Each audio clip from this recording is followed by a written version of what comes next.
Okay. Welcome to the Pantheon. I am Ray. I'm Evie. So, Evie, what's our topic for the day? First Avenger, starring Captain America, who was at the start of the film, I guess a teenager, maybe 17, 18. Yeah, like a scrawny little guy. Yeah. He's not experienced for the military. Exactly. But he wants to go because he feels that he wants to fight for his country. Right. So who's in it? So this is the one that stars Chris Evans and Samuel L. Jackson, Hugo Weaving as Red Skull. Yes.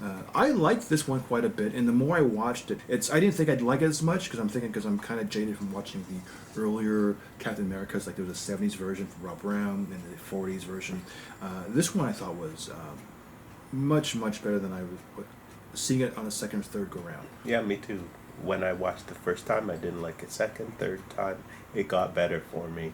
You know, special effects weren't bad for the time. Eh? No. Did this one win any awards or no? I don't think so. Yeah. The one thing I like about this is this was the first time they started changing the working title for the movie, so that the press wouldn't know what movie it really was. Right. So the working title of the movie was Frostbite. Oh, okay. Yeah. We had Peggy Carter introduced, and it was like one of a primary leading ladies. Yeah. And of course we're doing a series on review of her later on. So what were your takeaways of the film? There was a lot of action. I like that. A lot of drama too. It wasn't all fighting or whatever, and it actually had a story.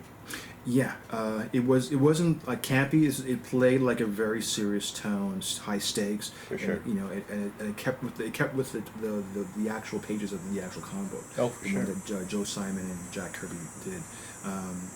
One of the things I like about this too, watching it, I guess now after watching Endgame, is that you see how the elements of Endgame kind of how they're rooted in this film too. Oh, for sure. Especially at the end, which we could talk about now. There's no spoiler. This is not spoiler free. This is all spoilers. You see the cosmic cube. You see what happens to Red Skull. Yeah. And how he ends up being on the what's that planet where of the dead, Nomir? Yeah. Is it something like that? Yes. He was thinking of power. If you see the movie, there's a scene where Stanley Tucci's character talks to Steve Rogers and why he was chosen and why Red Skull was the way he is. Yeah. Driven to power and having control over life over death because the cosmic cube was a Norse mythology thing. Yeah. So, Soul Stone, it kind of contributes to the idea of having control over life and death itself. Oh, definitely. So that's what ends up happening on a metaphorical level. That's what you're seeing, and him being physically transported over. Yeah. And you see what happens to the cube. That was one thing I didn't see. Like I didn't know where. I thought the cube was still inside the plane. Yeah, but me too. But it actually, because it's so hot, it goes right through the plane and into the ocean. Yep. And that kind of leads into Project Pegasus, which I'll talk about in a much later episode. No doubt. Yeah. Yeah. It all at first was like, what is this? But it all tied together for me. Oh, absolutely. Yeah. Absolutely. Overall, what would you give? Oh, overall, when I first saw this movie, like honestly, it was fine. It was just I was surprised by it. I guess I went into the film with low expectations because seeing earlier versions of this, or incarnations, and thinking that the characters, it's really goofy because of the outfit and how they play with practical. I'm gonna give this like a solid, like a B plus, solid B plus. The more I watch it, and watching characters like Tommy Lee Jones, who did just killer performances. Yeah, definitely. Even having a strong female character with Peggy Carter in this movie, I loved it.